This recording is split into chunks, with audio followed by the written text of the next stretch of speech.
What if I told you you can skip the seed starting process when it comes to tomatoes next year, and you can save your best producers hands down this year right now? For those of you that did not know, you can actually take cuttings from tomatoes and then utilize them next year. The times when you would want to do this is if there's disease resistance, pest resistance, a high performer, a special yield you love, anything like that. And no, you don't necessarily need grow lights. You just have to follow some steps where you can navigate around grow lights, meaning we can do it for next to nothing, just a little bit of water in a container of some sort. If you don't know who I am, my name is Ashley. I have a bachelor's of science in soil science, and I basically take that science and apply it to all things plants, meaning all the tips and tricks I give you are not guesswork, it is actual legitimate science. And the first thing we actually want to look for is a healthy plant. So the first example I showed you was a tomato plant that is yellowing. Now, this yellowing tomato plant is not a good candidate for having cuttings taken from them.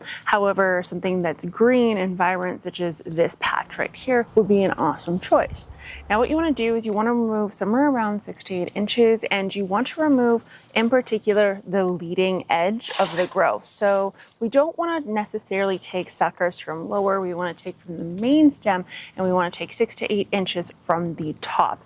We preferably will not have any flowers on it, and if we do have flowers, we want to remove them. So step one is removing the tomato bit. Your tomato plant is going to look something like this, and you want to remove pretty much anything that's on the lower portion of the stem. So in this case, I have one leaf, and then I also have a flower.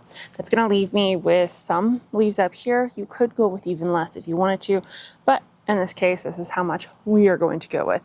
Now, this entire thing will be placed into water. The average time frame it will take you to know if this has worked or not is somewhere between 10 to 14 days, depending on the conditions within your home.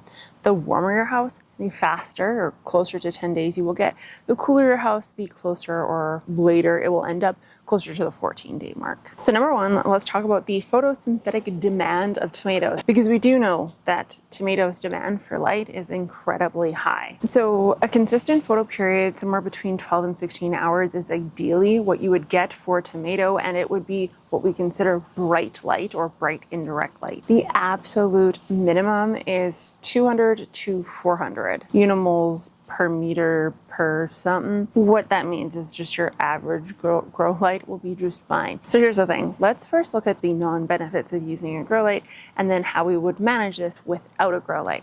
So if we know we need around the 12 to 16 hour mark of bright light, if we were to supply exactly that 12 to 16 hours of bright light, what we would end up with is a compact bushy tomato, something similar to what we are growing outdoors.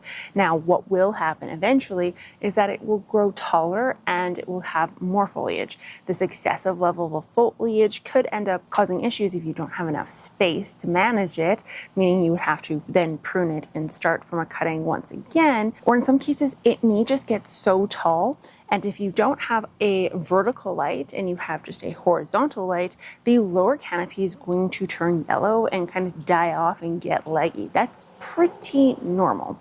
So if that's what you're looking for is fruiting, flowering, growing plant that you believe you can sustain, then you can go ahead and grab that grow light and give it a shot. I do heavily encourage you to go with the vertical setup. And if you do go with the vertical setup, you're gonna want at least 2 to 3 of these things to make sure that it's not leaning any one which way. Now, say we don't go for the grow light setup, which is personally probably my preference. We are going to actually change the goal of what we want to end up with. So our goal, rather than getting a rapid growth, lots of growth, larger plant, is not the goal at all. The goal here simply is to give the plant enough photosynthetic energy to allow it to stay alive and limp through until the winter. We see this all the time with seedlings. Once they're placed outside in the spring, once they're placed into the proper environment, they go right back to where they were before in regards to growth patterns, heights, production, all of that. So if we reduce the light and we simply put it in a bright window, or if we choose to just not put it under that much grow light, the possibility of limping the plant through is very real. So now if you're going to grow with me, I'm going to go the no light but bright window route with these guys. So I'm going to put the plant into a container of water. I'm going to get it around 20 degrees Celsius ambiently in my house, which is kind of where it sits naturally anyways, which is 72 degrees Fahrenheit. And then I'm going to allow it to make roots.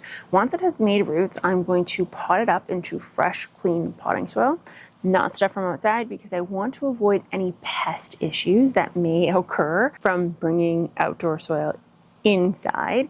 Once I pot it up into some fresh soil, it's going to go right back onto the same windowsill. Now here's the key. There are a couple things you want to do.